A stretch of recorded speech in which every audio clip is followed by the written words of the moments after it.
One of the most unique aspects of rallying, unlike other forms of motorsport, is that you have to contend with many kinds of road surfaces. With varying surface types and conditions come varying grip levels. Tarmac, concrete, gravel, dirt, ice and snow, and their many variations are all surfaces you will have to get to grips with. While you will be given the most suitable tyres for the conditions in dirt rally, it is important to understand their characteristics.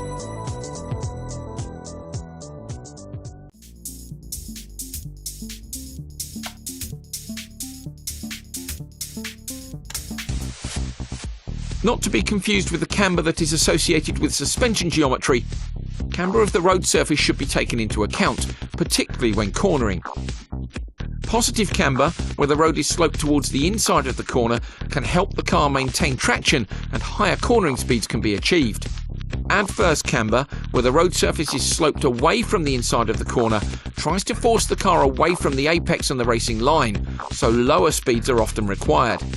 Although most corners have positive camber, a series of corners changing from one direction to the other, where the camber of the road also changes, can be challenging, and you must ensure that the car gets out of the apex of one corner, over the crown of the centre of the road, and into the apex of the next corner.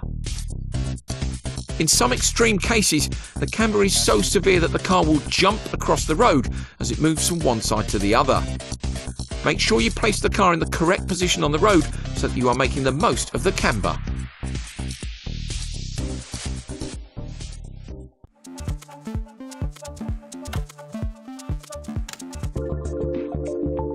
Jumps are often the most spectacular part of any rally stage, but you must consider several factors when approaching them.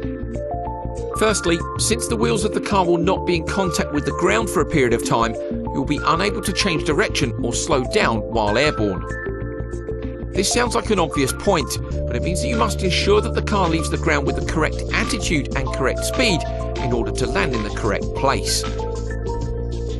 If the road is straight, then it might simply be a case of making sure the car leaves the road while also pointing straight. But if the jump happens to be in the middle of a corner, you will need to ensure that the trajectory of the car will land back on the road. This is particularly important when there are ditches, rocks, trees or other obstacles lining the side of the stage. Weight transfer also plays an important role when approaching a jump. Depending on the nature of the road either side of the jump, there may be a need to slow down or even brake before it.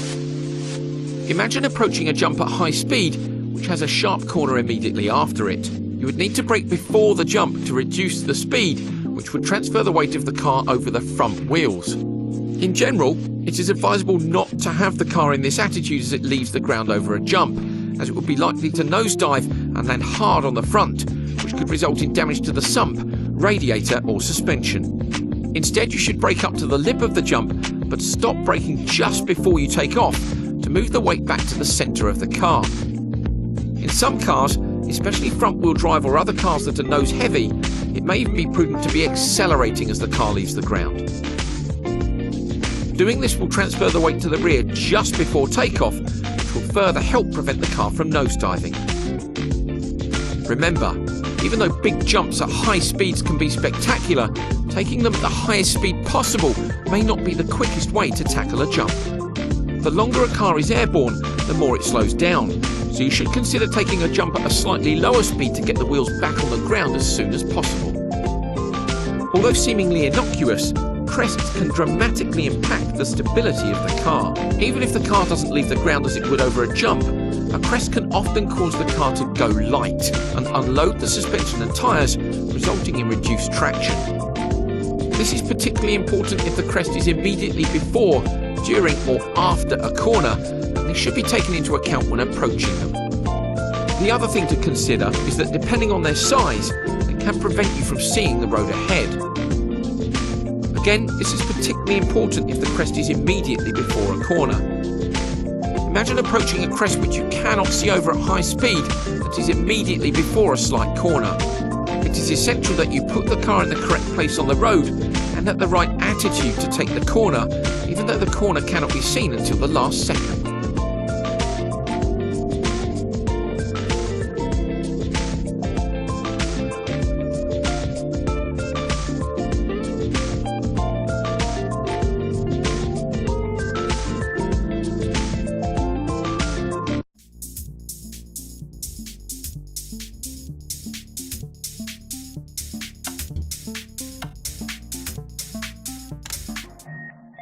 Bumps can also unload the suspension and tyres, reducing traction by flicking the front, rear or one side of the car upward.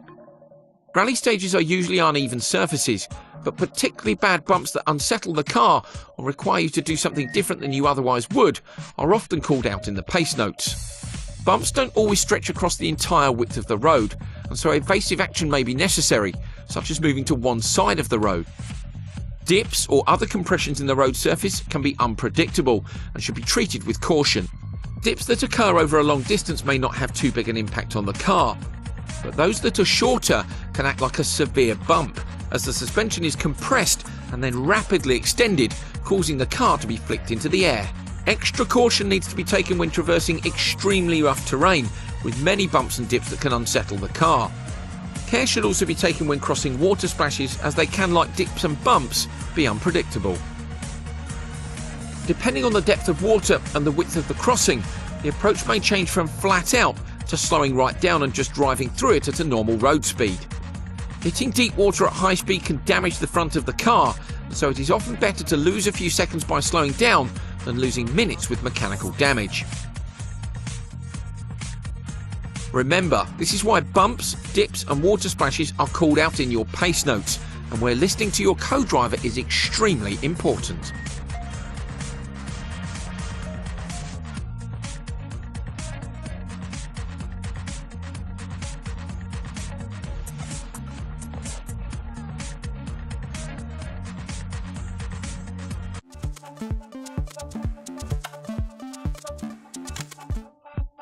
There are many types of obstacles that may be encountered on a rally stage.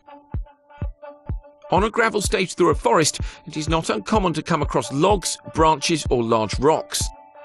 Rally cars have strong sump guards and other underbody protection, and in gravel setup, the suspension travel and tough tyres allow the car to drive over most obstacles.